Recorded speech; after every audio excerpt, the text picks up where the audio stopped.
Seoul is one of the most exciting mega-cities in Asia. Head to Seoul and you'll find a mix of traditional and modern, with countless attractions and sights to explore for any taste.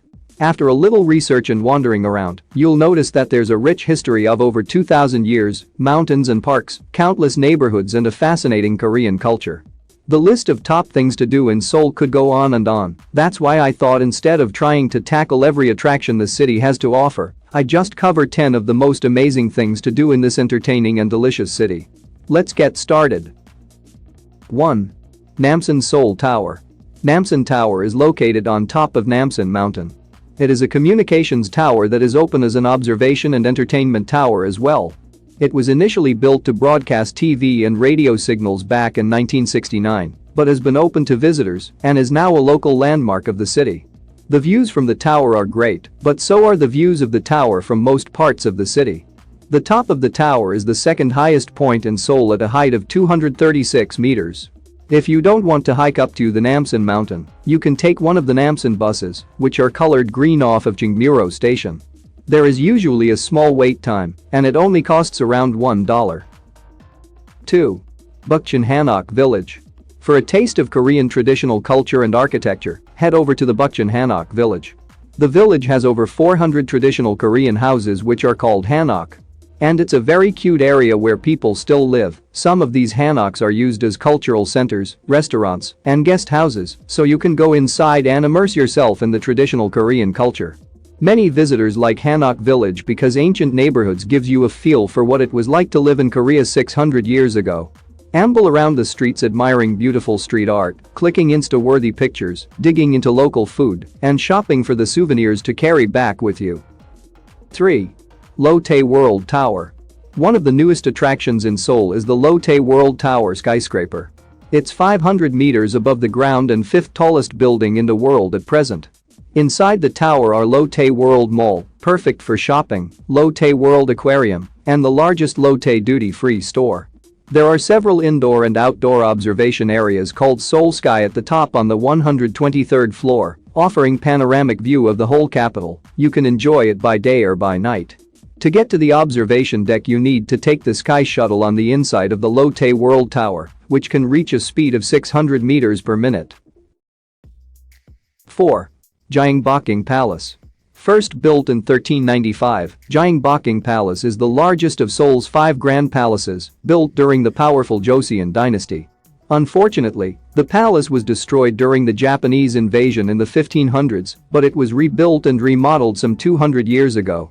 Destroyed and rebuilt several times over the centuries, it was restored to its original glory after the Second World War and totally restored in the 1990s. Within the palace grounds, you can also find the National Palace Museum of Korea and the National Folk Museum, and both are worth a visit. The palace grounds are huge, it's like a park in and of itself. You can browse through all sorts of interesting building and also check out the gardens. 5. Banjunza. Banjunza is one of many Buddhist temples in and around Seoul. It first opened in the year 794 and is a complex of multiple buildings and shrines. It's easy to visit as it's centrally located in the exciting Gangnam area. The temple is on the side of a low mountain, directly across the street from the massive COEX Convention Center and Mall. It's a popular spot for convention goers to take a break and enjoy the peaceful atmosphere. Visitors are welcome, and the temple even has a program that allows guests to experience the daily life of a monk for a few hours. 6. Chigochi Stream. This 10-kilometer-long stream in the middle of the city is an outdoor exhibition and festival area, creekside hiking, walking and biking trails. Chigochi used to be a neglected stream covered by an elevated highway after the Korean War, but is now part of a modern urban park. It goes from Gyeongbokgung Plaza under a total of 22 bridges before meeting Hangang River.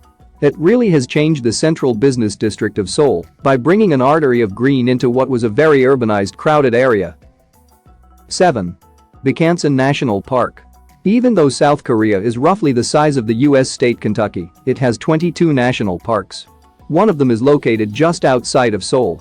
Seoul is surrounded on all sides by mountains and peaks that are perfect for hiking. Hike up Bukchon Mountain to discover an amazing view of the city during both the day and at night. Bukchon National Park has some of the most beautiful trekking trails among creeks and mountain scenery. Set within the strikingly beautiful landscape of the Bukchon National Park, Gyeongbokgung is an ancient temple complex, offering many ways to experience and learn about Buddhism. The traditional buildings are surrounded by miles of hiking trails. You can come here just to hike, snaking through the mountains. 8. Itaewon. Itaewon is a bustling neighborhood of Seoul focused on a few pedestrian streets filled with shops, cafes, and other consumer businesses. There are food carts, street performers, and some of the side streets are filled with restaurants. For foodies, this is one of the top places to visit in Seoul. It is Seoul's premier barbecue destination, along with a large choice of Arabian restaurants to select from. It is one of the international melting pots of Seoul. Some areas even look like Cairo. There are also lots of international restaurants, stores, bars and clubs. If you're in the mood for a delicious shawarma, head on over to Itaewon where you'll have a nice selection. 9. Dongdaemun Design Plaza. Dongdaemun Design Plaza is a major development landmark built with a neo-futuristic design that has become the city's fashion hub. It was designed by the late great British Iraqi architect Zaha Hadid. There are many shopping malls and markets in this area that form a district. Make sure to walk inside the design plaza where you will find the coolest and most unusual stuff, such as a walkable park on the roof. Some shops might be a bit pricey, but you can always go inside for some window shopping only. At night, the design center comes alive, the highlight being 25,550 white LED roses that light up.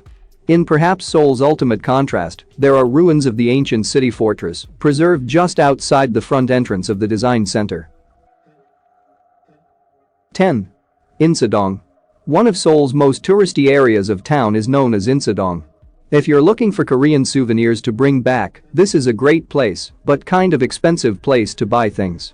There's also plenty of food options, like delicious mandu, and lots of Korean street food snacks. Insadong is a famous area filled with Korean culture. There you can rent hanbok, drink Korean traditional teas, have Korean traditional snacks, and watch street performances. It is one of Seoul's most fascinating and creative neighborhoods. There are a variety of antique shops, art galleries, and traditional stationery shops.